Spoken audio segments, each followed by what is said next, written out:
Hi, everyone, and welcome back to the show. Today, I have with me Erica Carrico. She is an award-winning coach who helps women uncover their soul's purpose and then create careers and businesses that are in alignment with that purpose. She is also the author of Awaken Your Purpose, a 28-day guide to discover your life's purpose, identify your dream business, and take your first steps to a prosperous life. Our conversation was so fun because Erica and I clearly have a lot in common and believe a lot of the same things. She uses the term in this interview, original medicine. It's an indigenous term, but the concept of the term is so similar to dharma, which basically original medicine are your gifts and your talents that you're meant to share with the world, and that they heal the world and they heal you, which is so much in alignment with dharma. So I loved that term, and I will definitely be keeping that in my word bank because I think it's fantastic. Erica shares her story of her life and how she has repeatedly denied her internal calling to fall in line with culture and society, and how each time she did, she suffered. She suffered physically, she suffered mentally and emotionally, and she suffered in what was happening in her life. I don't want to give away the story because I want you to hear it as she says it, but each time she decided to abandon herself in favor of safety and acceptance, she really paid the price for that. But each time she chose courage over safety, and she came back home to herself. And I love how she was so courageous as to share how this had happened for her multiple times, because I think that sometimes from the outside, when we see people who are very successful and they're living their purpose, and we think, okay, they made the decision once and then that was it. They were done. They're living this, perfect life in alignment with their soul's purpose. But in reality, this process can happen many times over because life tends to pull us off our center. We tend to get pulled by the things that happen in our lives, the people who are in our lives, the current cultural norms. And it takes a lot of awareness to stop and reflect and recognize that we have been pulled off course and that we need to return to center. But I think the good news is that the more we do that, the the faster we'll realize that we have actually gone off center, and the faster we can return back home to ourselves, and the easier, right? The easier it becomes because we've done this before. We know the process, and we gain a little bit more courage each time, because that's what it takes. It takes courage. It takes courage to choose the unknown over safety. It takes courage to know that what you're doing, this call from your internal soul, may also create ripples in other parts of your life that you may not want there to be ripples, right? It might impact your family. It might impact your financial situation.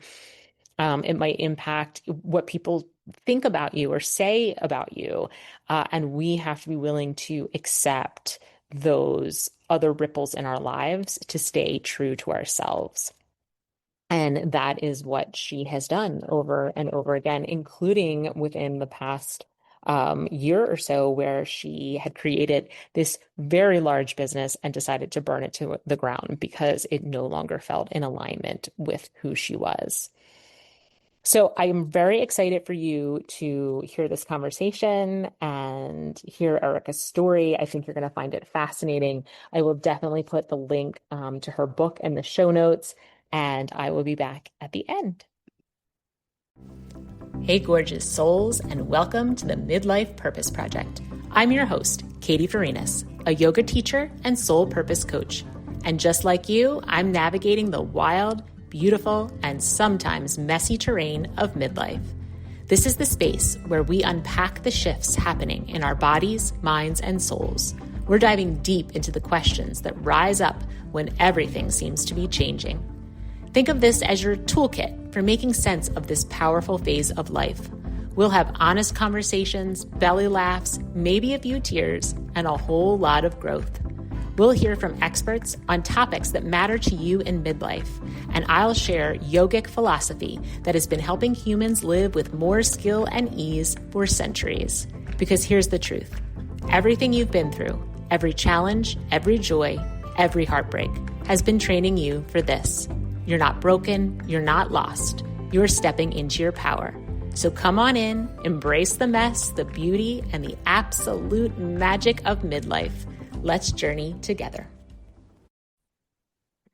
All right, Erica, welcome to the show. I'm very excited to have this conversation.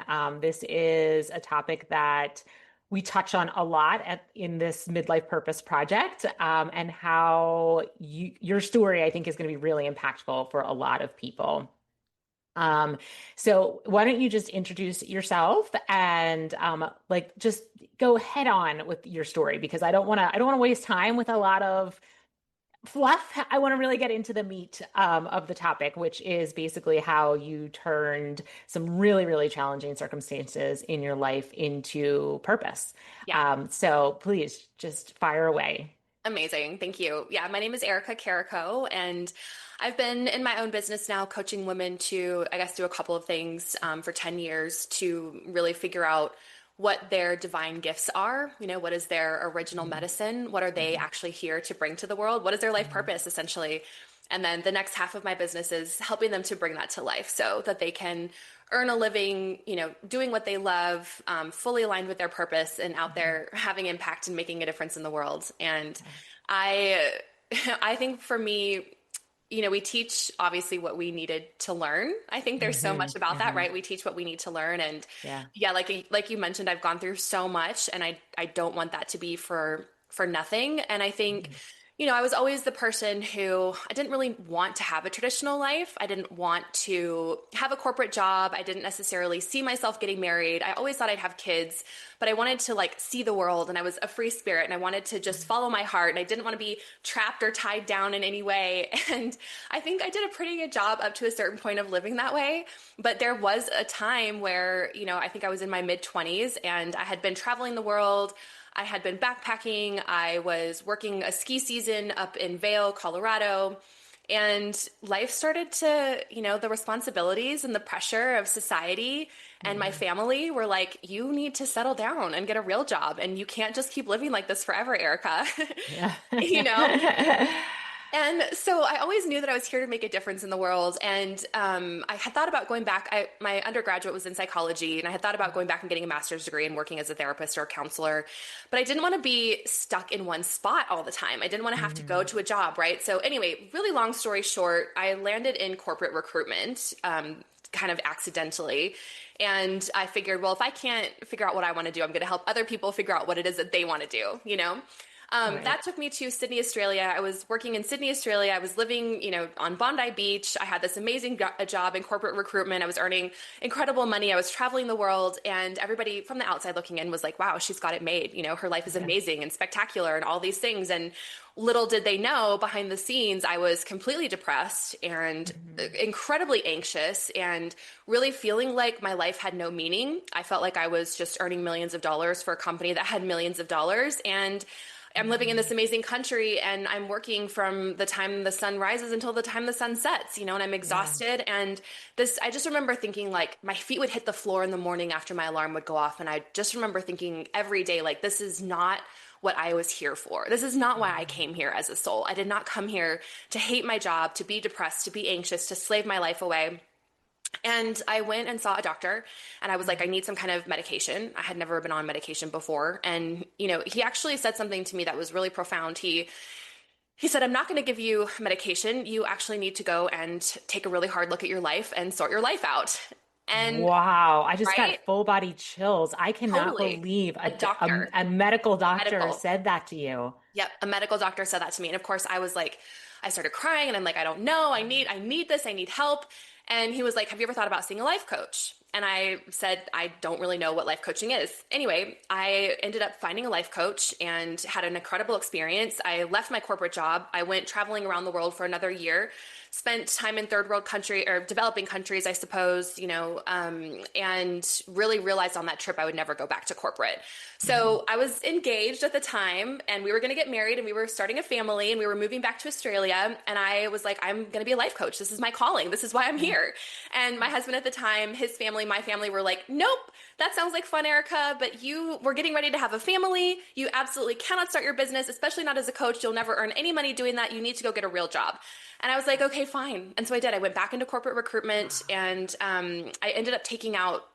This is funny is that everybody supported me taking out a $60,000 loan to go back to graduate school, get a degree in nonprofit management, take a six-figure pay cut, and earn $29,000 a year as the executive director of a not-for-profit organization. That was like what everybody was supporting me to do, which makes Wow. zero sense in hindsight, but it's societal expectations, right? Yeah. It's society's norm is to have a job and have a paycheck and Yeah. don't go out on your own. Don't be a black sheep. So fast forward 5 years, here I am, the executive director of a not-for-profit organization. I am married. Of course, my marriage is falling apart. I have a toddler. I have a baby at home that I'm breastfeeding. And again, I'm depressed. I'm anxious. I'm living somebody else's dream. I'm building somebody else's job. Yes, I'm working in the not-for-profit industry, so I'm making a difference in the world, but it wasn't my work. It wasn't Yeah. what I'm here to do. And, bang, all of a sudden I was diagnosed with kidney cancer. And it was like, Mhm. okay, yep, this is happening. And that was sort of I guess, that was the beginning of one of my very long, dark nights of the soul.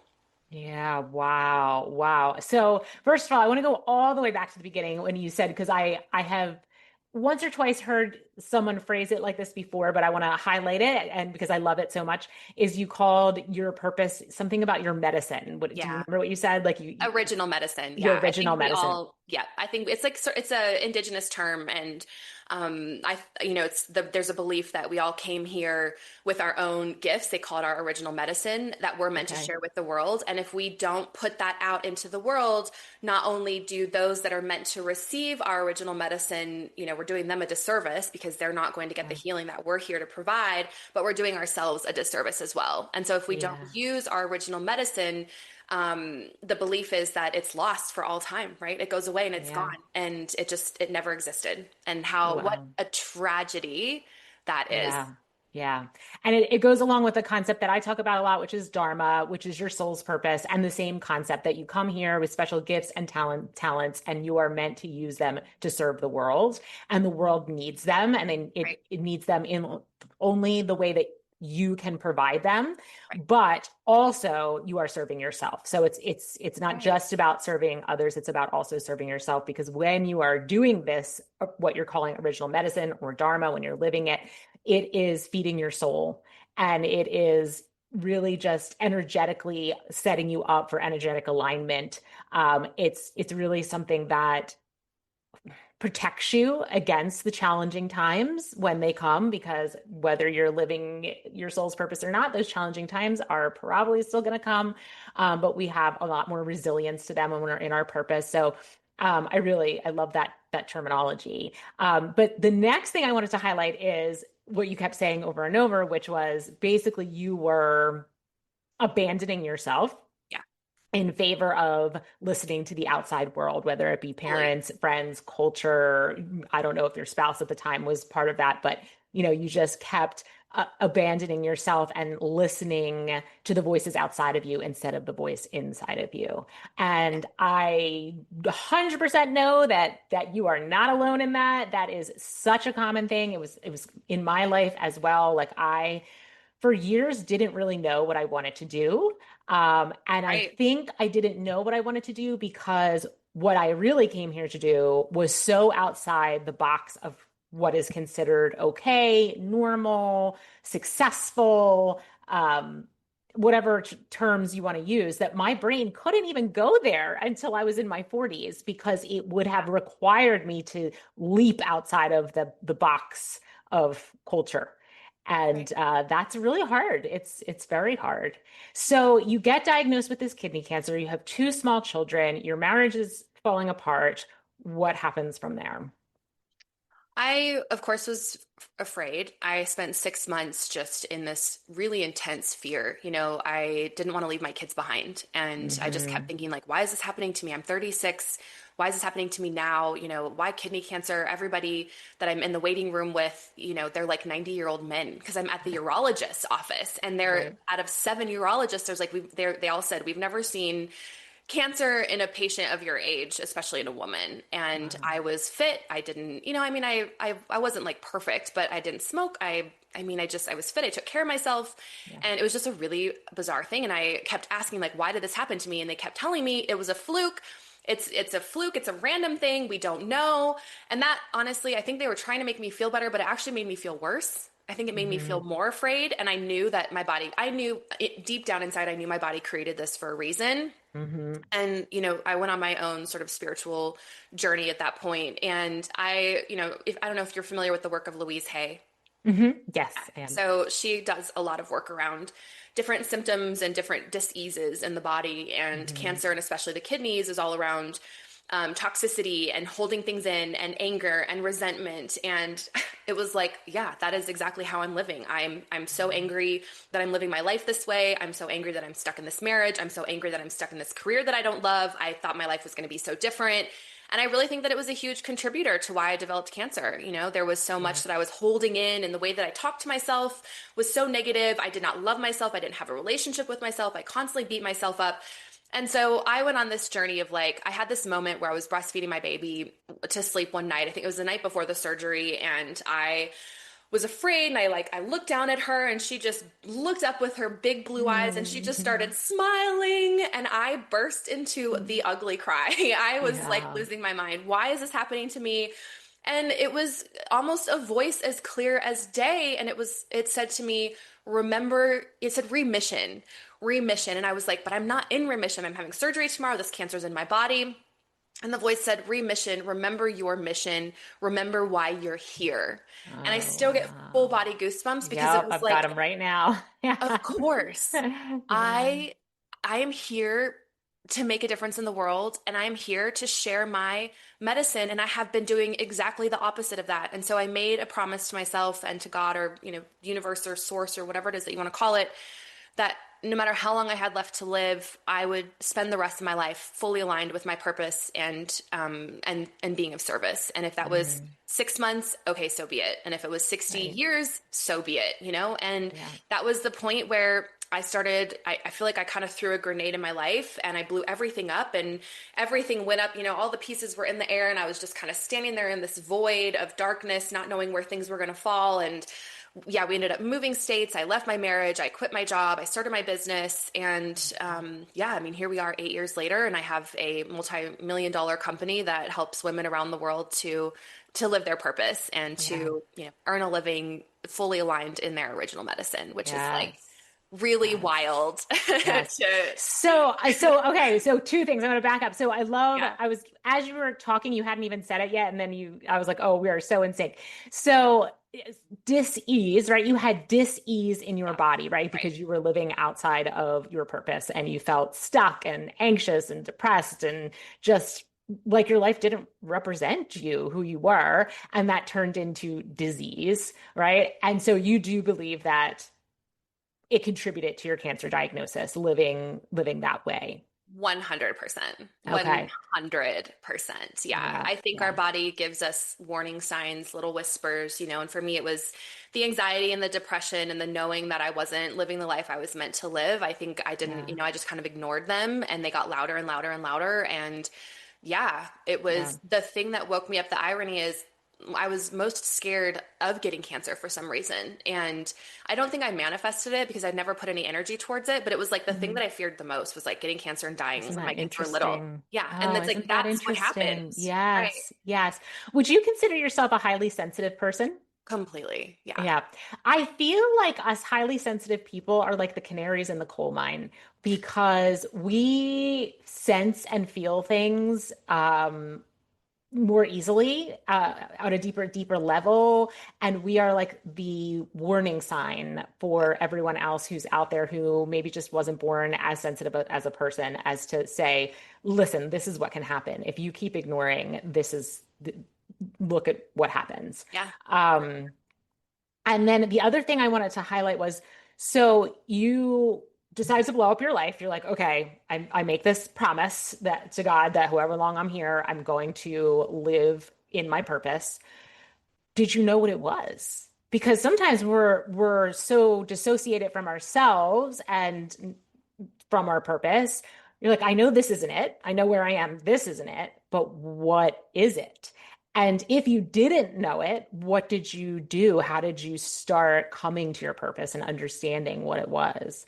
Yeah, I think I had been on a really long journey of trying to find my purpose for my whole 20s. That's why I was, traveling so much and living up in the mountains and trying to do, I was like a tour guide. I mean, I just did all these like really fun jobs. And I think I was always on a search, especially after I left corporate that year after seeing a life coach. I was going to travel the world and find my purpose, Yeah, and what I yeah. didn't realize was that no matter where I went, my thoughts went, and I was still the same. And I was Mm, searching outside for something that was really only ever going to be found on the inside. yes, yeah. And for me, I did not know that I was going to do this business and it was going to turn out the way that it has now. I had no idea, but I knew that I was being called towards coaching. And I knew there was a Okay. course that I had had my eye on for 3 years.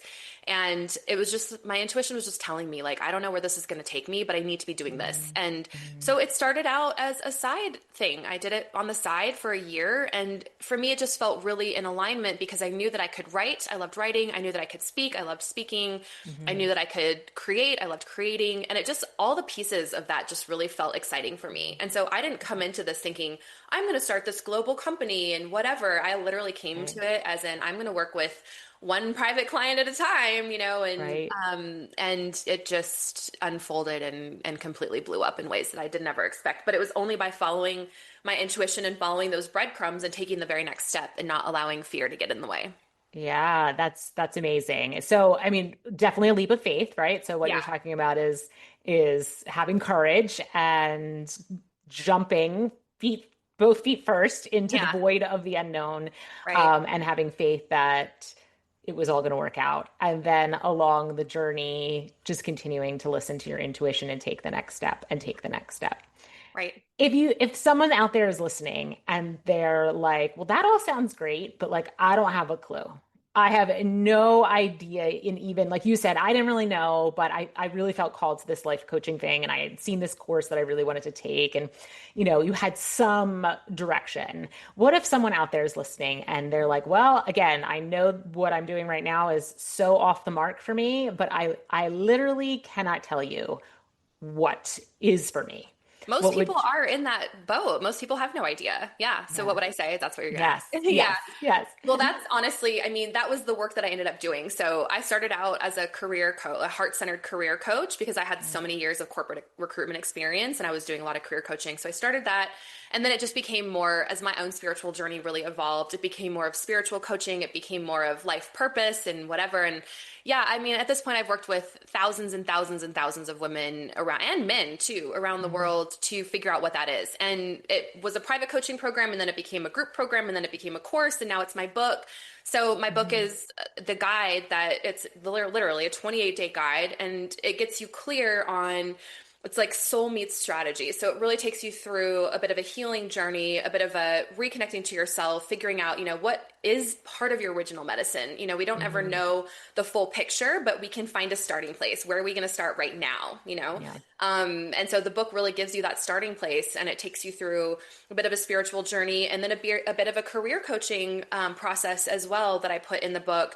And it really will help you to figure out, how do I want to express my original medicine in the world? Is that through Yeah. starting some kind of a business? Is it through getting some kind of a certification? Is it through volunteering? Is it through changing careers? And so by the end of the book, they do have 100% clarity on what it is that they're going to start with, right? And I Okay. always Yeah. say it's going to evolve. It's like peeling the layers of the onion. As you move down your path, you're going to peel those layers off. You're going to get to know yourself at a deeper level, and your work and your purpose will evolve, as Right. your understanding of yourself evolves. And so, but we have to start somewhere, right? Otherwise Right. we're waiting to get ready, to get ready, to get ready forever.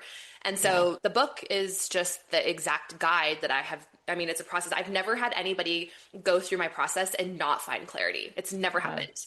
That's awesome. That's amazing. And we will put the link to that in the show notes, that the book. And so in Dharma, we talk about essence and expression. So your Dharma is your essence plus the expression of your essence. And if you want to think about that as like a mathematical equation, you would say that the essence is the thing that never really changes, right? That's your constant, but the expression will change over time. So what the world sees on the outside as your dharma will change over time because the way in which you're expressing it is changing over time. And that is a further and further refinement of getting closer and closer to who you actually are at your core, right? That the way you express it, if you're on the path and you're listening to your intuition and you're, following what your soul is calling for, each iteration is going to be closer and closer to who your soul really came here to be in this world. Completely. Right. Yeah. Yeah, for Yeah. sure. Yeah, I talk about essence and expression in the book too. So that's Yeah. really cool that we're aligned on that. That is cool. So, and I feel like you could take your book, do it, and get a lot of clarity, put it aside, and then come back at whatever point you feel called to come back and redo the book Pearl. and right, probably find greater clarity, right? Oh my gosh. Maybe it's 6 months, 100%. maybe it's a year, maybe it's 3 years, maybe it's 5 years, right? The process will Totally. be the same. You'll just get more clarity. Yeah. Well, and I even went through that myself. So I had done, all the life purpose coaching and whatever, and then it was after COVID.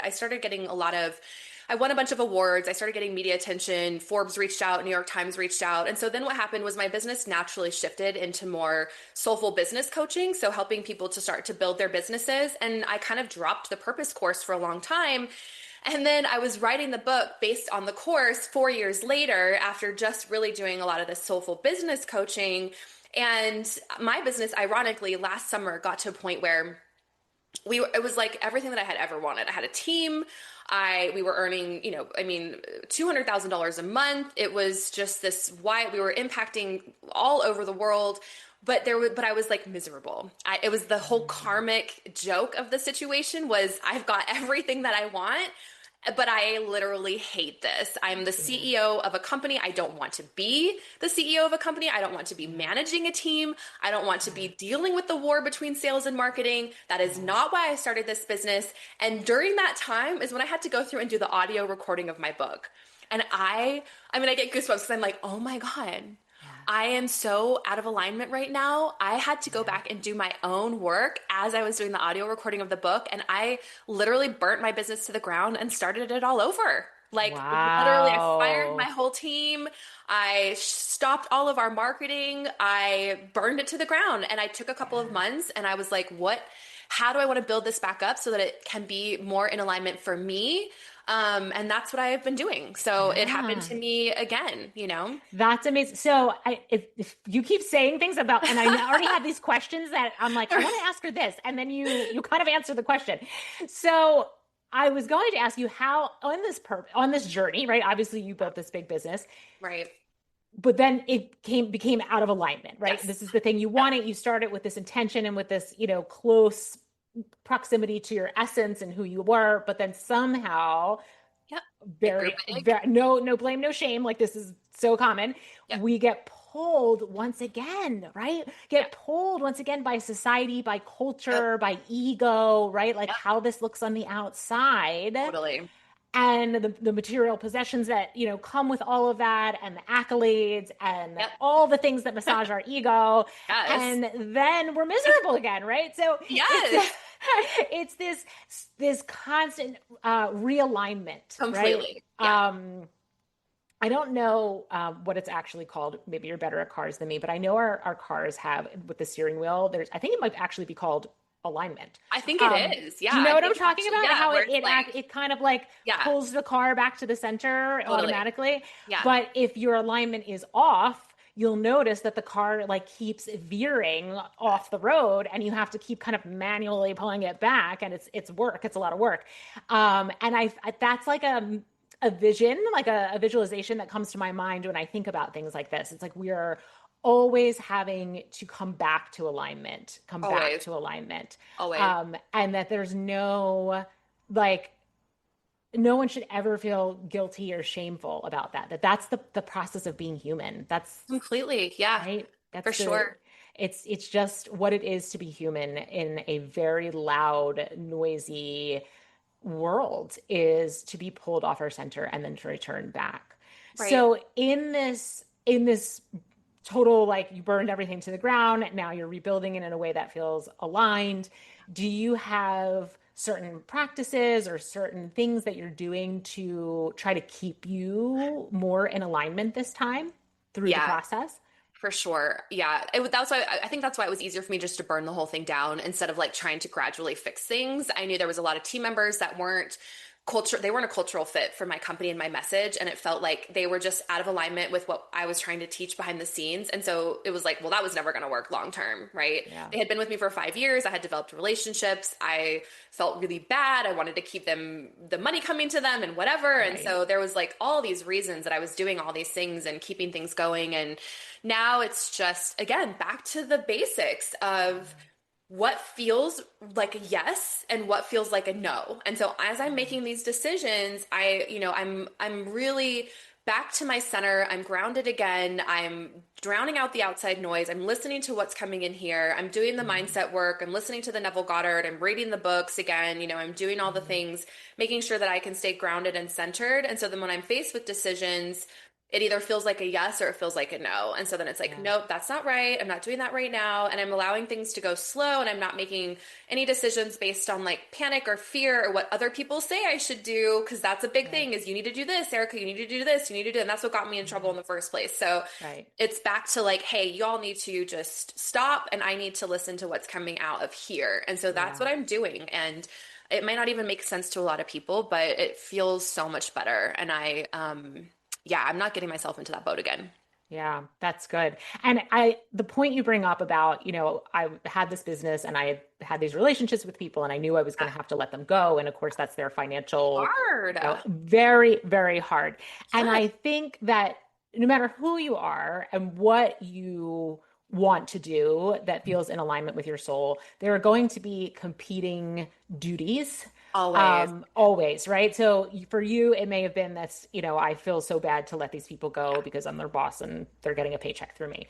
Yeah. For somebody else, it could be, well, this is going to take time away from my family. Right. Because it may not be a huge career jump, right? Right. It could be any number of things that Yep. feels that you want to do that makes you feel more in alignment with your soul. So maybe it's taking a course and you're like, oof, do we really have the money to do that? Or it's volunteering somewhere, but you realize it's going to take time away from your family. Or there's always going to be, whenever we feel called to do something, and I just want to make people like understand that when you feel called to do something, it doesn't mean that it's all going to fit in all the other areas of your life perfectly. Like it's all going to perfectly Right. come together and there's not going to be any Right. resistance in any area of your Right. life. Yeah. Likely, it's actually going to create some resistance in other areas of your life. But what happens if you don't follow it, right? What happens if you don't listen to what your soul is calling for? Eventually it's all going to come crashing down. I mean, I've learned that twice now with the cancer and just, yeah, the business feeling totally out of control. It's like Yeah. you can, and I knew for about 2 years that I was going in the direction of, I don't love this right now. I don't love this anymore. Get me out of Yeah. the. So Yeah. again, it's gonna happen. I don't know. It's always gonna course correct. I think it's just it's law, right? It's law, Right. spiritual law. It is spiritual law. Yeah. It just depends how much suffering you want to have before Yeah, you. exactly. I like to, I mean, I feel like, yeah, I for some reason love to learn things the hard way. I need a lot of suffering before I finally pull the pin. So yeah, I'm definitely not one that listens easily because I feel like I don't want to Yeah. give up and I don't want to quit. It's Right.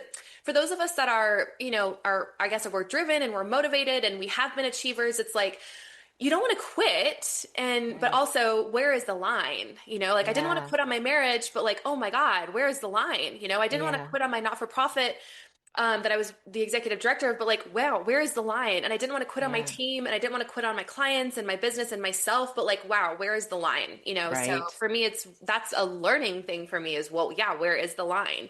Yeah. And that's a hard thing to figure out. It is. It's a very hard thing to figure out. I was a bedside nurse for many years. I just recently left the profession altogether so I could continue growing this business. And that took me 2 years. That took me 2 years of contemplating and weighing pros and cons and looking at finances and doing all this kind of external work while I was also doing the internal work. But it was a very big push pull inside of me. I was having this angst over making Yeah. this decision. But once you know, you know. And I think that's the beauty of the internal work is if you keep up with the practices, eventually either you're going to get hit from a boulder from the outside, Yeah. which is Totally. entirely possible, Yes. or your soul's just going to get real loud and Yeah. say, this is what you need to do. And you won't, all those things that were on the outside that you were still debating and questioning and worrying about, they're still going to be there. They're still going to Right. exist. And Totally. yet you will know that it is still the right decision. You will know. It's Um, almost like maybe you felt this way too. It's like you almost can't go a day longer. Like I remember yes, it was like yes, I literally couldn't go a day longer. And yes, it was like I had no plan. I had no idea what I was going to do, but I literally told my team, I woke up one morning and I'm like, I'm done. I've had yeah, enough. We're turning everything off and we're yeah, done. We're done. And yeah, it was like I yes, didn't even realize I was saying all these things and I was just shutting it down without even like, but it's like yes, you can't hold it in anymore. It's yes. like you can't. You can't Yes. stop Oh yourself my from gosh, that's so funny. Yes, right? because this has been going on for 2 years, and my husband Right. and I have been talking, all this talking. And then one day I came home from work and I said, I'm done. I'm done. Like, I'm Yep. done. You I'm can't. just done. Yeah. And then, out of respect, of course, for my institution, I gave them a month, of notice before I could leave. And it has been the longest month of my life. Literally I don't think I've ever had a longer month of my life because I'm done. done. I know. Yeah. Your body gets to the point it cannot handle it for a second longer. Yes. Yes. Oh my God. That's so funny. It's And so, you're like, so I don't true. even know what I'm supposed to do, but it's got it. Whatever is like better than this. Like this is Yes. no longer me. Yes. This is no longer me. Yeah. And I still think that people can feel that and really, because I did it for a long time, really just ignore it. This is no longer me, but, Oh my God, right? same years, same Yeah. thing. I ignored it for years like you did. Right. Yeah. Because you don't want Yeah. to give up. Again, where's the line, right? Where is the line? Yes. And it's so with those competing duties, it's really, really hard to understand when we've gone too far. So, well, I love this. This is fantastic. I will absolutely put your book in the show notes. I'm probably going to get a copy myself. Um, so now that you're building this business anew, are you still working with the same clientele or you are? Okay, you're just Yep, building it in a everything's different the way. same. I'm just building it in a different way. Yeah, Okay. we're doing more. The business now is more of a done with you. Like we know exactly what works. So I kind of figured why sit here and coach people to do things when we can just really do it with them. So it's more of a done with you. We've put a guarantee in place. So we guarantee results now, which feels really great. Yeah. And then, yeah, the book obviously just came out in the spring. So I've been doing a lot of book promotion and I'm probably going to put some kind of a membership on the back end of the book. So I think that'll be the next thing that comes out as well. Yeah. Yeah. Okay. Awesome. Awesome. Well, is there anything we did not cover that you want to say before we end? I just think, I mean, I know you believe this too. It's like we all have a purpose. I think we Mhm. all have our own unique gifts and our own medicine that we're meant to share with the world. And if there's a desire in your heart, it's there for a reason. And I think Yeah. it's there to be followed. And Yeah. so, just I think stop questioning and start trusting and following those baby steps and just taking it one day at a time, but start taking action towards what you really want Yeah. because Yeah. that calling is there for a reason. Yes, and I do 100% believe that. And I love that you're saying to take baby steps because, some people are of the personality that they can just rip the band-aid off and jump in, but a lot of people are not, and that's okay too. So small baby steps, every one little baby step a day will, at the end of a year, you will be miles and miles from where you are right now. So Absolutely. Oh my gosh, amazing. absolutely. And then Yeah. soon enough, you're 8 years down the road and it's like, wow, look what Yeah. I have done. Yes, yes, amazing. All right, thank you so much for being here, Erica. And I will definitely put the link in my show notes to your book and all your like social media stuff. So if people want to be in touch with you, they know where to find you. Thank you. All right.